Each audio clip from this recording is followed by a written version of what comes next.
이 본문을 설교한 내용은 오래전에 출간한 책 그리스도의 그림자라는 책에 포함되어 있습니다. 이 설교를 우리 교회에서 처음 전한 것은 6년 전이었습니다. 근데 부득불어 오늘 다시 설교합니다. 그 이유는 창세기를 끝까지를 제가 쭉 설교해 가려는데 잘 흐름을 이해하려면 이 부분을 꼭 알아야 하기 때문입니다. 하지만 새롭게 마치 곡을 리믹스하거나 편곡해서 새로운 분위기를 내듯이 그렇게 내용을 다시 구성하려고 애를 썼습니다. 이 본문으로 6년 전에 설교할 때는 무려 55분을 넘게 했습니다. 오늘은 그보다는 조금 짧으리라 생각합니다. 오늘 설교 제목은 설상가상입니다. 어린이들을 위해 제목을 좀 설명하겠습니다. 설이란 눈입니다. 설상, 눈 위에 가, 더한단 말이죠. 상, 설입니다. 설이. 그러니까 눈 위에 또 설이가 덮인다 하는 뜻입니다. 이것은 난처한 일이나 불행이 잇따라 일어나는 것을 비유한 말입니다. 비슷한 사자성어로는 눈 위에 눈이 또 덮인다 하는 뜻을 가진 설상가설이라는 말도 있습니다. 우리가 성경 말씀을 읽고 이해한다는 것은 단순히 그 줄거리나 내용만을 아는 것이 아닙니다. 성경 말씀을 제대로 이해하려면 그 본문을 기록한 목적을 파악해야 합니다. 그러려면 먼저 그 내용을 알아야 되고 그 내용 가운데서 강조된 표현들과 또 문단이나 문장이 어떻게 배열되는지를 잘 살펴봐야 합니다. 따라서 오늘 본문을 세 부분으로 나누어서 생각해 보고자 합니다. 첫째는 본문의 내용, 둘째는 본문의 분석, 셋째는 본문의 목적. 첫째입니다. 본문의 내용. 지난번에 몇 주 전에 설교한 창세기 37장 마지막 구절은 요셉이 애굽으로 팔려간 사실을 말씀하고 있습니다. 그리고 오늘 본문의 1절은 이렇게 말씀합니다. 요셉이 이끌려 애굽에 내려가매 바로의 신하 시위대장 애굽 사람 보디발이 그를 그리로 데려간 이스마엘 사람의 손에서 그를 산이라. 이제 요셉은 사고 파는 물건처럼 노예가 되었습니다. 이렇게 오늘 본문은 창세기 37장에 이어서 요셉의 이야기를 기록하고 있습니다. 본문의 내용을 정리하면 이렇습니다. 애굽에서 요셉은 노예로서 살아갑니다. 예전에는 꿈도 꾸지 않았던 삶입니다. 요셉은 보디발이라는 사람에게 풀렸습니다. 이 사람은 애굽 왕인 바로의 신하로서 시위 대장입니다. 요즘으로 말하면 경호 대장인 셈입니다. 보디발은 여호와께서 요셉의 범사, 요셉이 하는 모든 일을 다 잘 이루게 하신다는 사실을 알았습니다. 보게 되었습니다. 이와 같은 하나님께서 행하시는 놀라운 일을 보고 보디발은 요셉을 자기 사환으로 측근으로 삼았습니다. 그리고 가정의 모든 일과 모든 소유를 관리하는 가정 총무로 세워서 그에게 자기 집과 모든 소유를 다 관리하게 했습니다. 이렇게 요셉은 노예지만 그럭저럭 살만하였다 이렇게 생각할 수 있습니다. 그런데 위기가 닥칩니다. 이 보디발의 아내가 요셉을 유혹하기 시작합니다. 7절은 이 여인의 유혹을 서술하고 있습니다. 첫 단계의 유혹은 그 주인의 처가 요셉에게 눈짓하다가 라는 표현에서 드러납니다. 이 표현은 그녀가 요셉을 만날 때마다 윙크했다는 뜻이 아니고 요셉에게 주목했다는 의미입니다. 6절을 보면 요셉은 매우 잘생겼습니다. 이런 요셉을 그 여인이 눈독을 들인 겁니다. 유혹은 다음 단계로 발전됩니다. 그것은 동침하기를 청하는 직접적이고 노골적인 유혹이었습니다. 이 표현을 원문대로 직역하면 나와 자자, 나와 동침하자 그렇게 되어 있습니다. 이런 유혹을 받은 요셉의 태도는 어땠습니까? 8절입니다. 거절합니다. 그는 거절할 뿐만 아니라 그래서는 안 되는 이유를 충분히 설명합니다. 나의 주인이 집안의 모든 소유를 간섭치 아니하고 다 내 손에 맡겼으니 이 집에는 나보다 큰 이가 없으며 주인이 아무것도 내게 금하지 아니하여서도 금한 것은 당신뿐이니 당신은 자기 아내이니라. 이 설명 안에 요셉 자신이 누구며 주인과 관계가 어떠하며 당신, 이 여인은 누구라는 내용이 다 담겨 있습니다. 그리고 이어서 요셉은 9절에서 내가 어찌 하나님께 득죄하리까 이렇게 말합니다. 요셉이 이렇게 거절하자 여인은 애가 탑니다. 그래서 작전을 바꿉니다. 유혹의 세 번째 단계로 넘어갑니다. 이번엔 여자가 애원합니다. 그것도 하루만 애원한 것이 아닙니다. 10절을 보면 날마다 그렇게 했습니다. 며칠을 그리 했는지 알 수 없지만 요셉은 그 애원에 대해서 추워도 동정이나 연민을 보이지 않았습니다.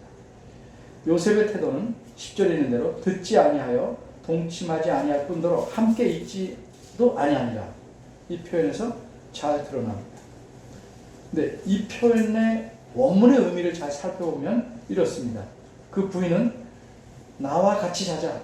그것이 싫다면 나와 같이 있기라도 좀 하자. 이렇게 애원하는 것입니다. 그런데 요셉은 그 여인이 애원하며 제안한 두 가지를 다 거절합니다. 그러자 여인은 작전을 또 바꿔서 네 번째 단계를 사용합니다. 11절과 12절. 이번엔 여인이 기회를 잘 잡아서 집안에 아무도 없을 때 아주 적극적인 공세를 취합니다. 이 여인이 요셉의 옷을 붙잡고 그에게 매달려서 다시 말합니다. 그녀는 오로지 한 가지 탐욕을 이루려고 시종일관 애를 씁니다. 나와 동침하자고 매달리는 부인의 끈질긴 요구에 요셉은 어떻게 행동했습니까? 12절입니다. 요셉은 자신을 두르고 있던 망토와 같은 옷을 벗어버리고 밖으로 도망쳐 나갔습니다.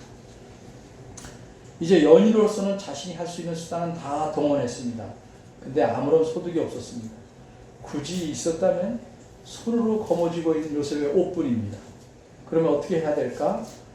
이 여인은 자신의 체면과 위신을 살리려고 합니다.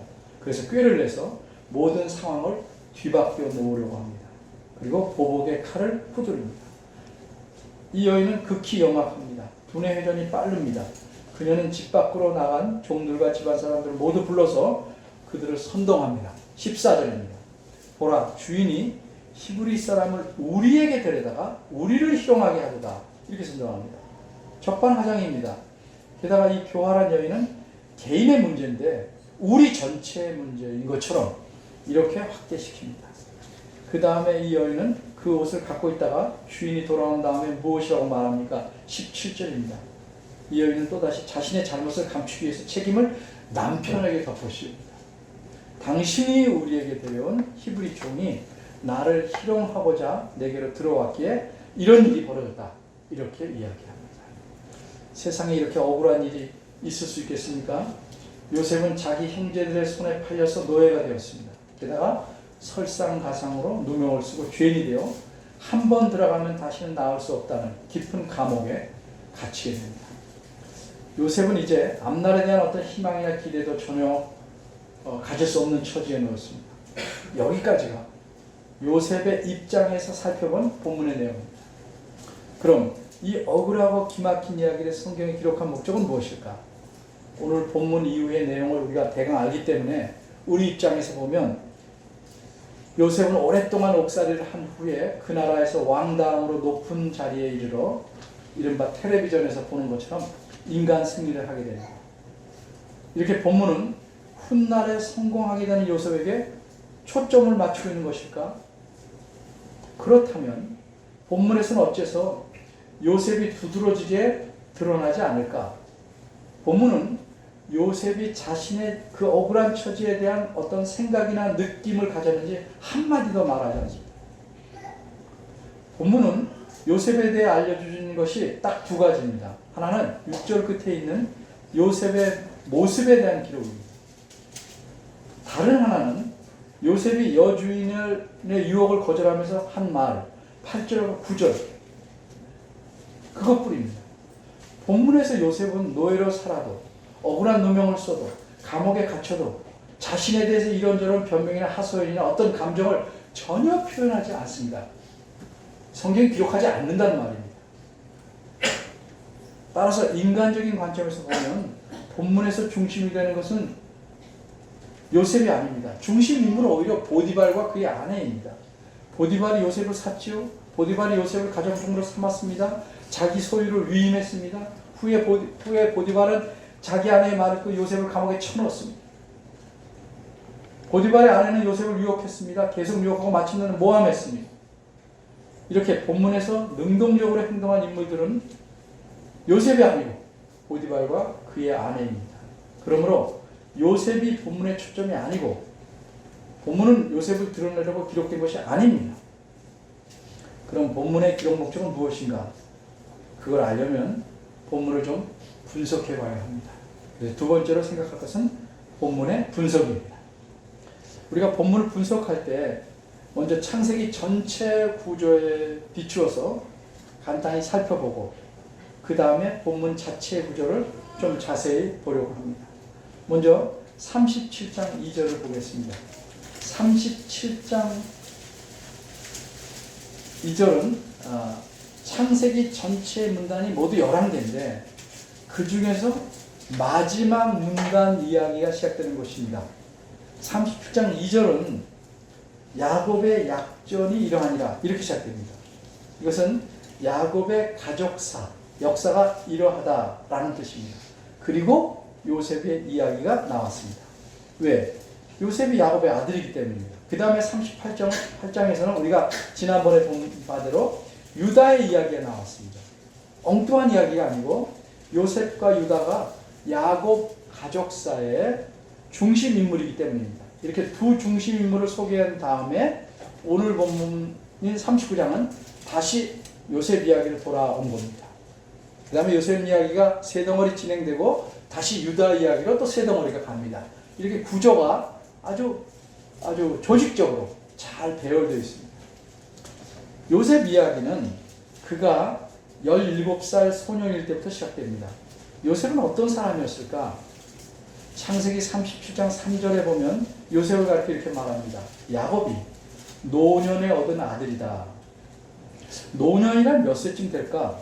아마 5, 60세쯤 되지 않았을까?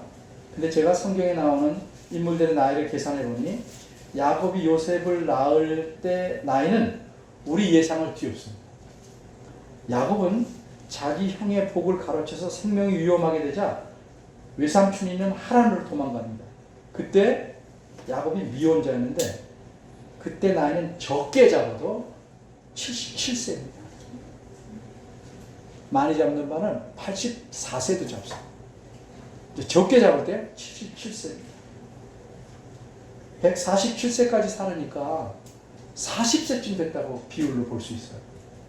그는 외삼촌 댁에서 7년 동안 죽으림을 다해서 일을 하고 그 대가로 자신이 원하던 여인을 아내로 얻습니다.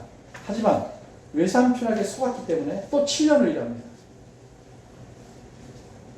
그 혼인하고 7년 동안 11명의 아들을 낳았습니다.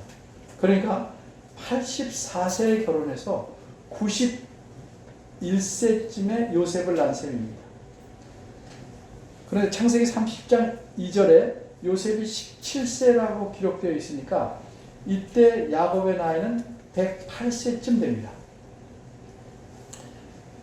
야곱은 요셉을 특별히 사랑했습니다. 이는 자기가 특별히 사랑하는 아내 라헬의 아들이었기 때문입니다.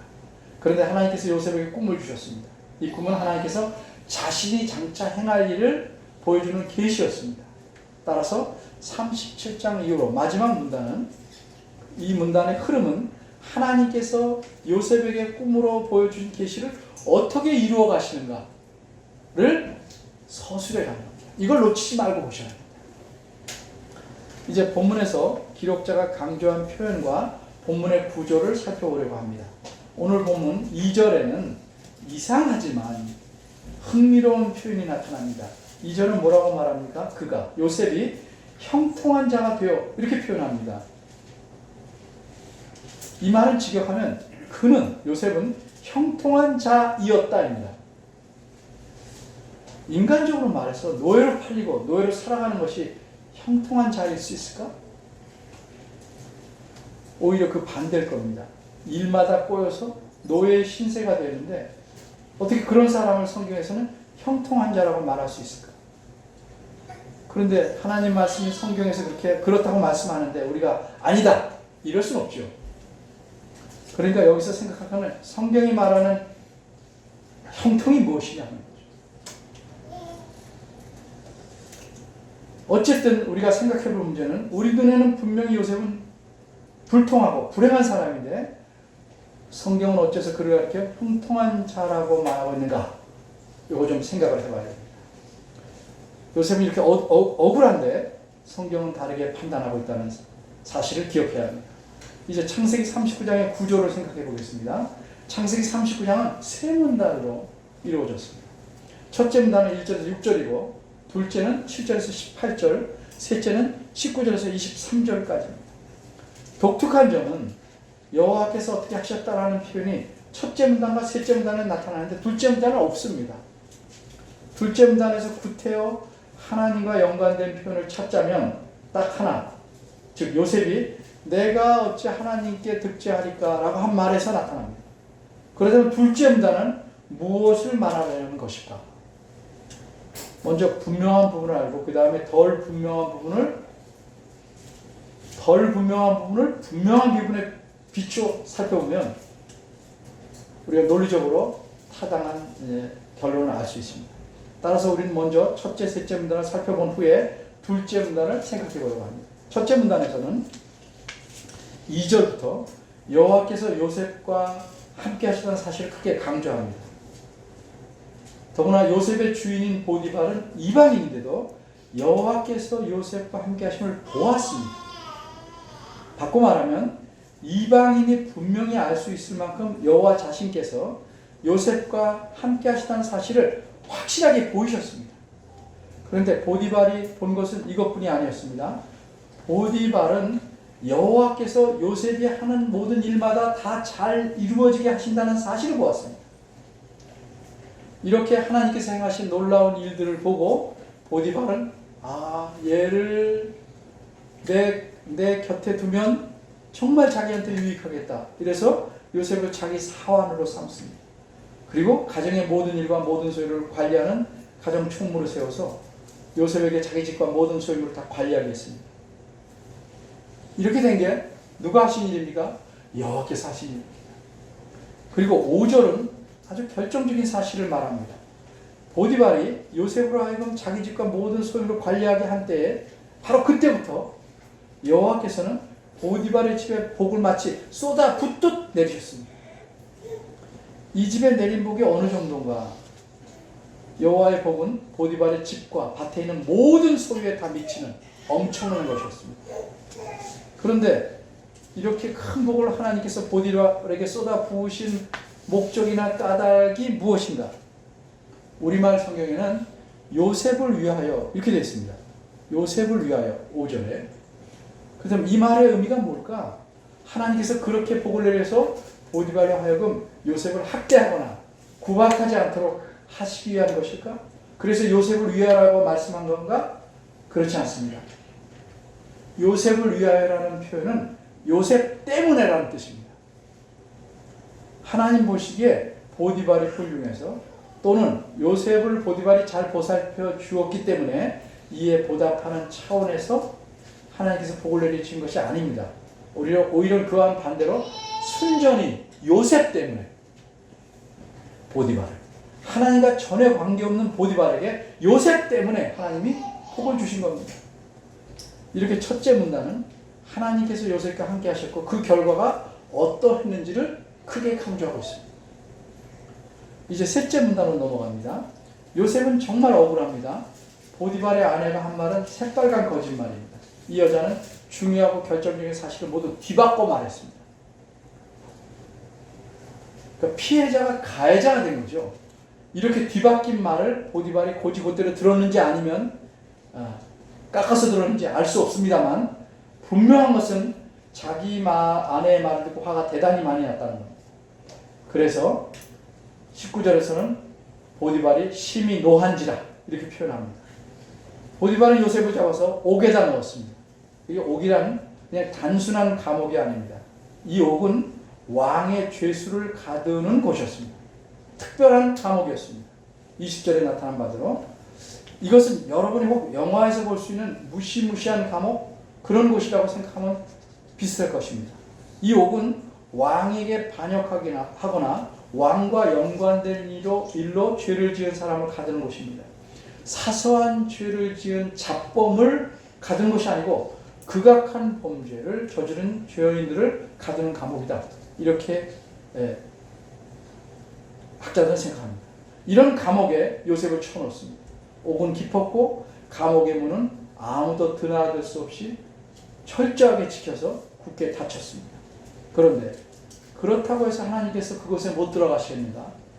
21절은 뭐라고 말합니까? 그곳에서도 역시 여호와께서 요셉과 함께 하셨다. 이렇게 분명히 말합니다. 어떤 학자는 그 감옥은 오늘날 담 위에 전깃줄을 삥둘러 쳐넣은 듯한 요새같이 튼튼하게 만드는 감옥이라고 말하기도 합니다. 그럴지라도 여호와 하나님은 어디든지 들어갈 수 있으셨습니다. 21절 보면 여호와께서 요셉과 함께 하실 뿐 아니라 그에게 인자를 더하셨다. 이렇게 말씀합니다. 이 말은 요셉에 대한 사랑, 인자란 말이 그런 뜻입니다. 요셉에게 하나님 자신의 그 변치 않은 사랑을 더 넓혀주셨다는 뜻입니다. 더하셨다는 말은 다시 말하자면 이제껏 요셉에게 하나님은 자신의 사랑을 베풀어 주셨는데 이제 요셉이 더 심각한, 더 가슴 아픈 상황에 이르니까 그 상황에 필요한 만큼 더 큰 하나님의 사랑을 베푸셨다는 뜻입니다. 그렇다면 이렇게 특별한 사랑을 베푸신 결과는 무엇인가? 그 결과를 드러내는 표현이 전옥에게 은혜를 받게 하심입니다. 근데 아쉽게도 우리말 표현은 원문의 의미를 다르게 표현하고 있습니다.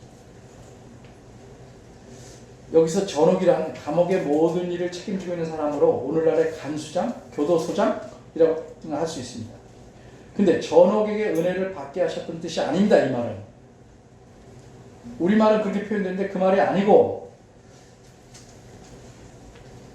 원문의 뜻은 이렇습니다. 간수장이 보기에 여호와께서 자신의 은혜를 주셨다는 겁니다.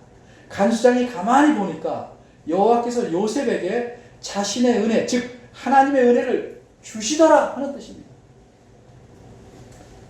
이처럼 놀라운 사실을 간수장이 보게 된 겁니다. 어떻게 볼 수 있을까? 이 점에 대해서 성경은 말하지 않지만 분명히 표현하고 있는 사실은 여호와께서 요셉과 함께 하시고 그에게 복 주시고 형통한 사람이 되게 하시는 것을 보디발이 보았던 것처럼 이번에는 간수장이 본 겁니다.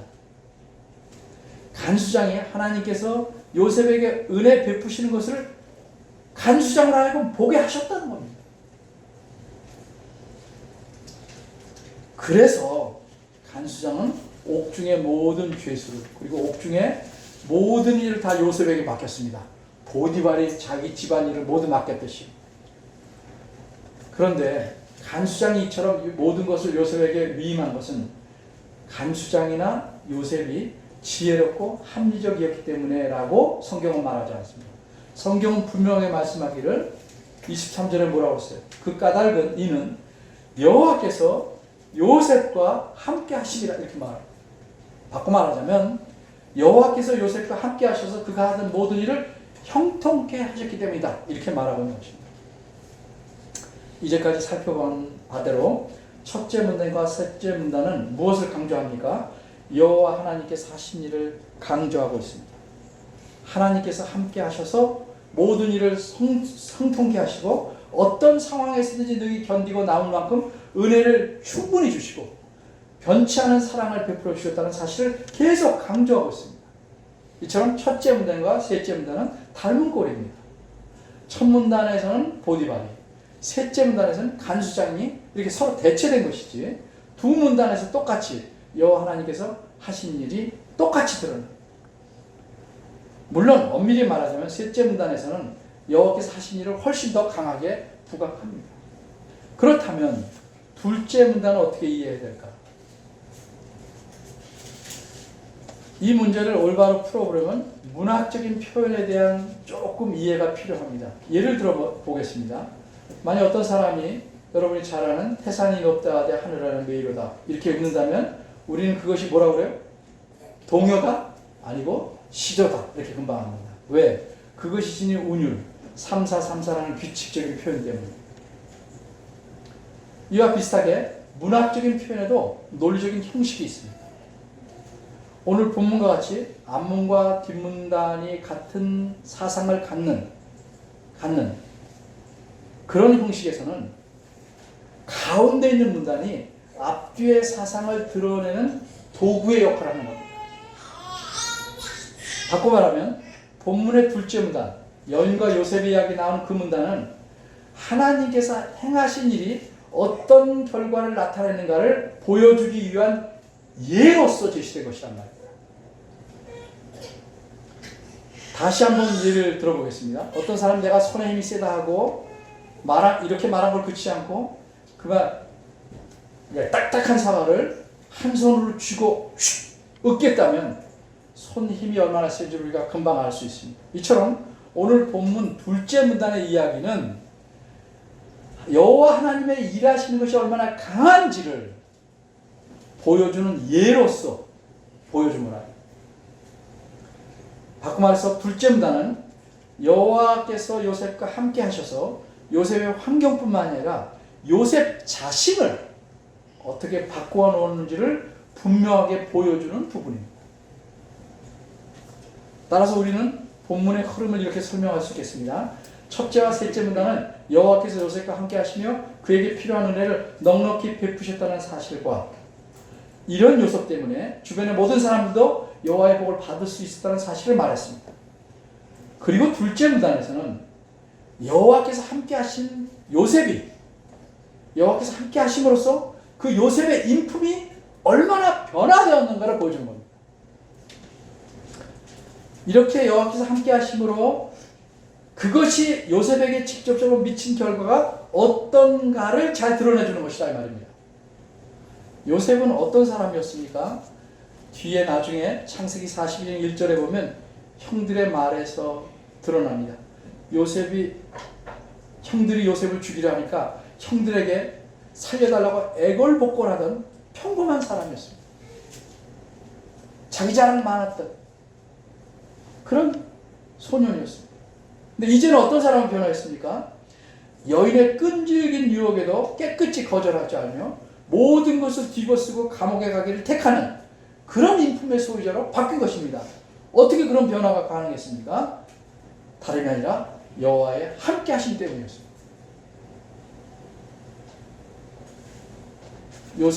요셉이 여인의 끈질긴 유혹을 거절하면서 한 말을 보겠습니다.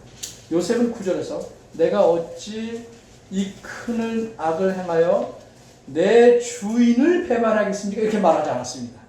뭐라고 말했습니까? 어찌 하나님께 득죄하리까? 요셉은 하나님을 생각하고 살았습니다.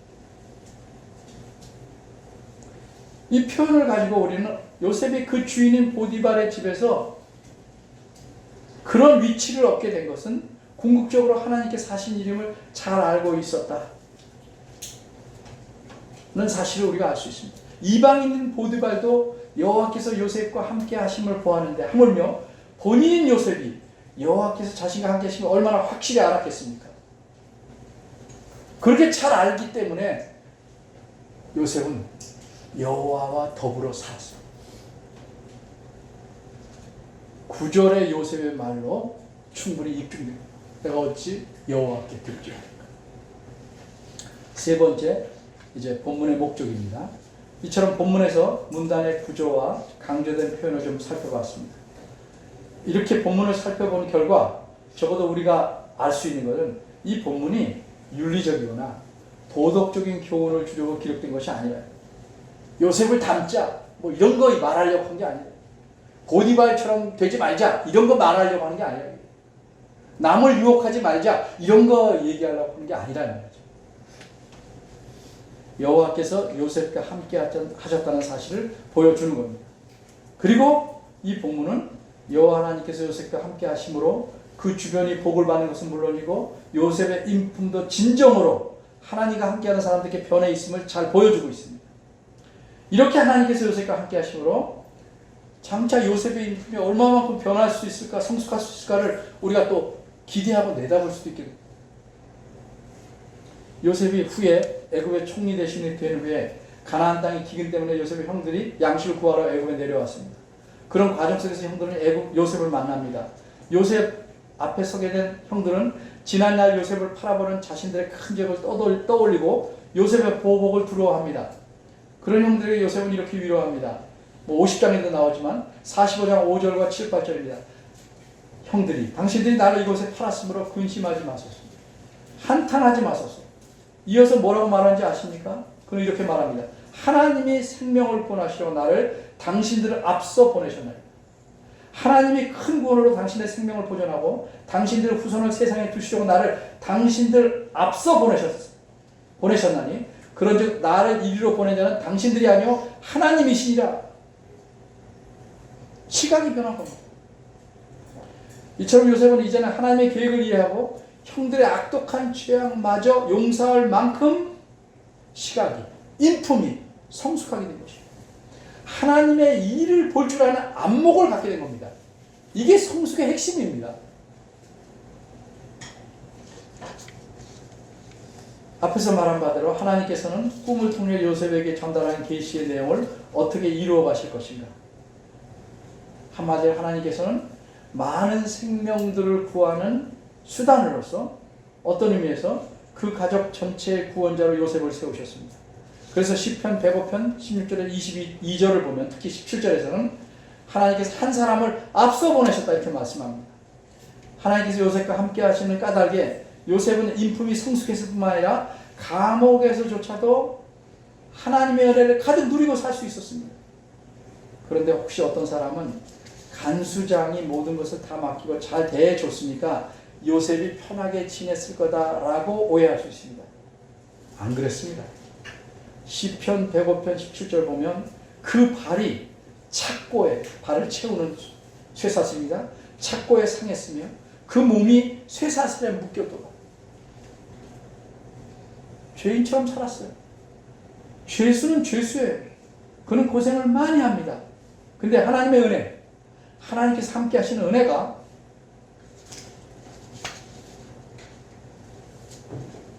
그 고생을 견디게 만든 겁니다. 요셉은 하나님께서 함께 하심 때문에 끈질긴 여인의 유혹, 젊은 사람이라면 물리치기 힘든 상황에서도 하나님 앞에서 살 수 있고 유혹을 이겨낼 수 있는 인품의 소유자로 변화됐습니다. 이처럼 창세기 39장은 하나님의 함께 하심을 철두철미 강조하고 있습니다. 바꿔 말하자면 여호와께서 요셉과 함께 하셨는데 어떠한 역경 속에서도 함께 하셨다는 사실을 강조하고 있는 것입니다. 이렇게 하나님을 드러내려는 것이 본문의 기록 목적입니다. 사람이 초점이 아닙니다. 하나님입니다. 항상. 이처럼 본문은 하나님께서 요셉과 함께 하시다고 강조합니다. 그렇다면 도대체 어떤 이유로 하나님께서는 요셉과 함께 하셨을까? 생각해 봐야죠. 요셉이 하나님께서 함께 하실 만한 어떤 업적이나 공로나 기뻐할 만한 행하거나 하나님의 관심을 끌 만한 무슨 훌륭한 일을 했습니까? 성경은 그런 종류의 일을 하나도 제시하고 있지 않습니다. 그렇다면 어디서 우리는 그 이유를 찾아야 합니까? 하나님 자신의 약속에서 찾을 수밖에 없습니다. 창세기 17장 17절에서 하나님께서 아브라함에게 이렇게 약속하십니다. 내가 내 언약을 나와 너와 내 대대 후손의 사이에 세워서 영원한 언약을 삼고 나와 내 후손의 하나님이 되리라. 나와 내 후손의 하나님이 되겠다는 건 무슨 뜻일까? 그들이 이 의미를 충분히 배우는 데는 많은 시간이 걸렸습니다. 아브라함도 그랬고 그 다음 사람들도 그랬습니다. 그들은 하나님이 누구누구의 하나님이 된다는 말씀의 의미를 말로는 이해하지만 그 의미가 뭔지를 자신들의 삶 속에서 일어나는 사건들을 통해서 배워나갔기 때문입니다. 그래서 긴 세월이 걸렸습니다. 그들은 우리처럼 교회에서 이렇게 교육을 받아 배운 것이 아니고 그 짧은 시간에 많이 배운 게 아니고 자신과 주변에서 일어나는 사건들과 삶의 모든 과정을 통해서 하나님 되신다는 게 무엇인지를 배워간 겁니다. 우린 짧은 시간에 배워요. 근데 순종하지 않으면 실제적으로 하나님이 우리 하나님 되신다는 것을 삶에서 정말 안고 살아갈 수 없어요. 아브라함의 일을 하나 들어봅니다. 아비멜렉이라는 왕이 그 군대의 장관인 비고리한 사람과 함께 아브라함에게 나타났습니다. 이방인인 그들이 이렇게 말합니다. 아브라함을 괴롭히다가 나타난 겁니다. 내가 무슨 일을 하든지 하나님이 너와 함께 계시다. 이렇게 말합니다. 그들이 보기에 하나님께서는 아브라함이 무슨 일을 하든지 그와 함께 계셨다. 이게 아브라함의 하나님 된다는 말씀의 기본적이고 근본적인 의미입니다. 무슨 일을 하든지 함께 하시는 것, 이게 바로 하나님 되심의 의미입니다. 그렇다면 하나님께서는 아브라함에게만 그렇게 하셨나요? 하나님께서는 아브라함에게 분명히 나와 내 후손은 하나님 되겠다 말씀하셨어요. 그래서 이삭에게도 야곱에게도 또 이스라엘에게도 자신의 약속을 철저하게 계속 지키셨습니다. 따라서 정리하면 하나님께서 요셉과 함께 하신 것은 아브라함에게 너와 내 후손의 하나님 되리라고 말씀하신 하나님 자신의 약속 때문입니다. 요셉이 하나님 자신의 약속과 이 약속의 혜택을 누릴 수 있는 아브라함의 후손에 포함되어 있기 때문에 하나님 요셉과 함께 하십니다. 그렇다면 오늘날에는 어떨까? 그 약속을 누릴 아브라함의 후손인가? 우리는 아닌 것 같은데 성경이 이렇게 말합니다. 갈라디아서 3장 28절 29절에서 매우 분명하게 대답합니다. 갈라디아 사람들은 자신들이 이방인들이니까 아브라함의 후손임을 믿지 못했습니다. 그래서 바울은 그들에게 이렇게 말합니다. 어리석도다. 못 믿으니까 어리석도다. 이어서 바울은 어떻게 그들이 아브라함 후손인 줄 길게 설명하고 3장 1절에서 어리석다고 말한 다음에 결론으로서 27에서 28, 29에서 이렇게 말씀합니다. 누구든지 그리스도와 합하여 세례를 받은 자는 그리스도로 옷 입었느니라. 너희는 유대인이나 헬라인이나 종이나 자유자나 남자나 여자 없이 다 그리스도 예수 안에서 하나이니라. 너희가 그리스도에게 속한 자면 곧 아브라함의 자손이요 후손이요 약속대로 유업을 이길 자니라. 이게 성경의 생각입니다. 성경의 사상입니다. 하나님의 생각입니다.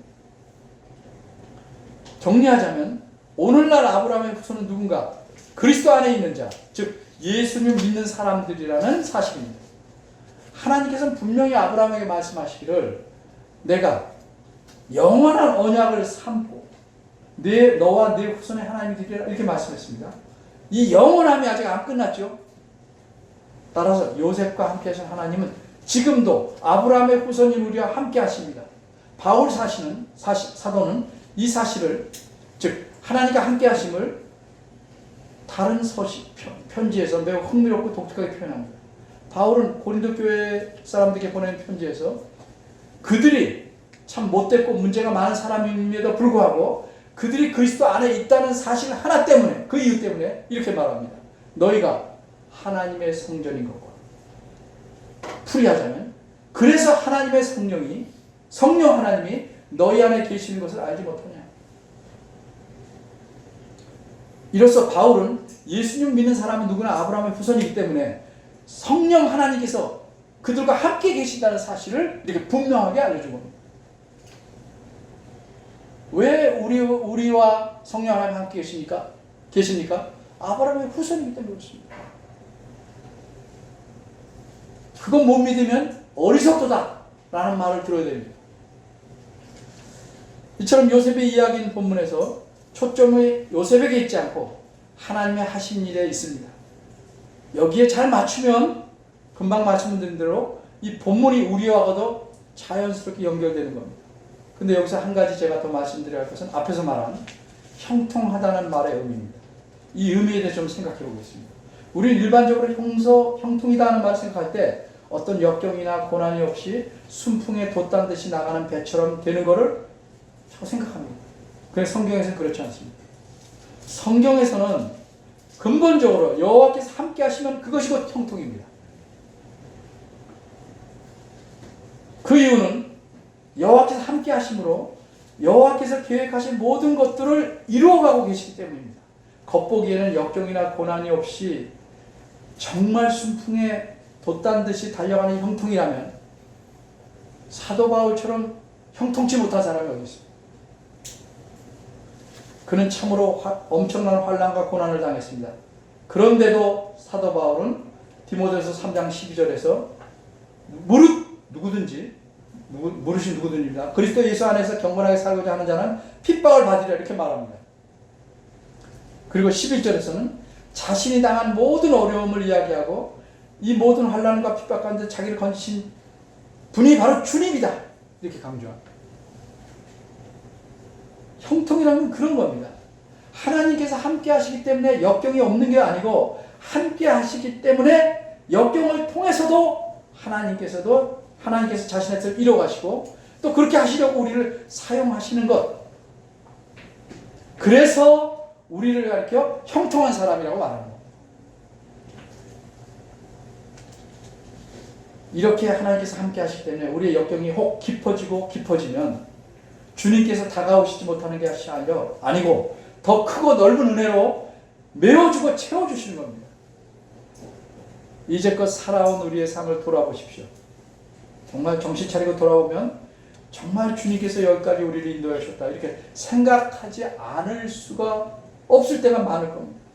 우리 잘못 때문에 얼마나 수많은 일들이 꼬여왔습니까? 근데 결국은 주님의 선하신 뜻대로 우리를 붙잡고 움직여 하시기 때문에 우리는 그런 손길을 자꾸 잊어버리지만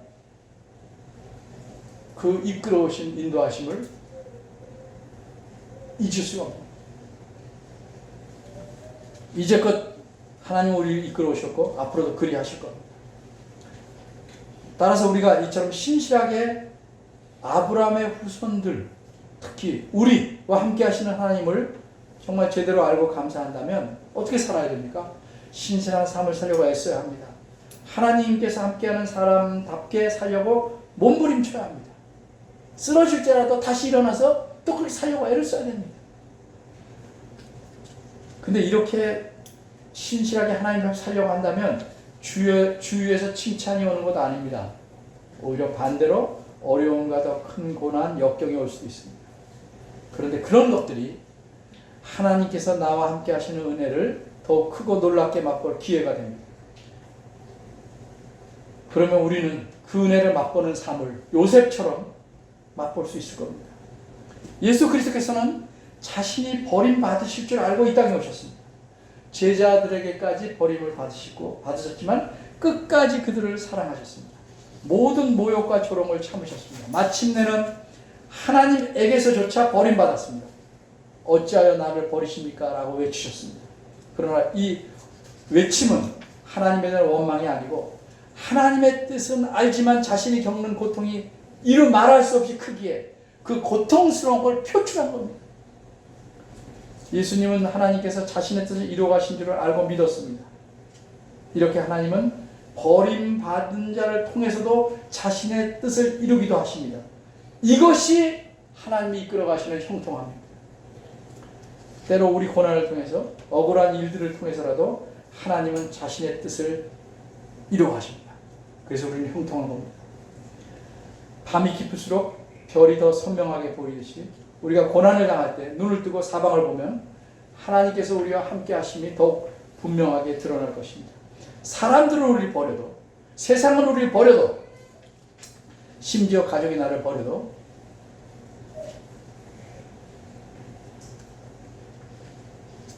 하나님은 결코 나를 버리지 않습니다. 늘 나와 함께 하십니다.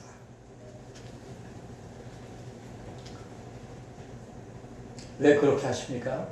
예수 그리스도 때문에 우리를 아브라함의 후손으로 삼으셨기 때문입니다. 이런 사실을 아셨다면 우리의 남은 모든 삶 속에서 어떤 고통과 아픔이 닥칠지라도 하나님의 함께 하심을 누리면서 감사하게 살아가시기를 바랍니다. 기도하겠습니다.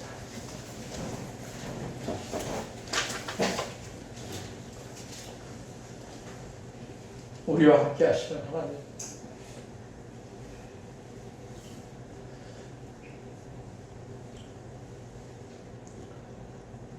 우리의 하나님이 되신 여호와 하나님, 예수 그리스도를 통해서 우리를 택하시고 자신의 자녀로 삼아서 영원히 함께 하시는 하나님, 그 은혜를 저희가 잊지 않게 하시고 늘 하나님 앞에서 살도록 붙잡아 주시옵소서. 예수님 이름으로 기도합니다. 아멘.